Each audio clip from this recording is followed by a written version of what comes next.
Koma ferðamanna á strandir einskorðast ekki eingöngu við sumarmánuðina en nokkuð að erlendri ferðamenn aki á strandir yfir háveturinn.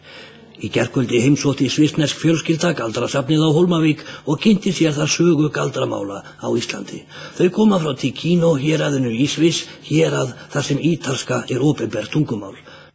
Fjölskyldufaðirinn Franco Cattaneo var fyrir svörum þegar þau voru innt eftir upplifun sinni á sýningunni. How do you like the Museum of Witchcraft?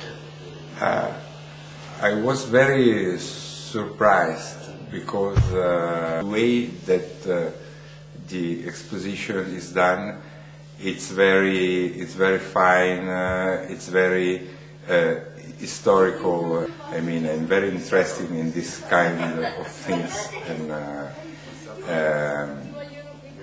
I think that it's very useful to protect this memory. I find this exposition very accurate.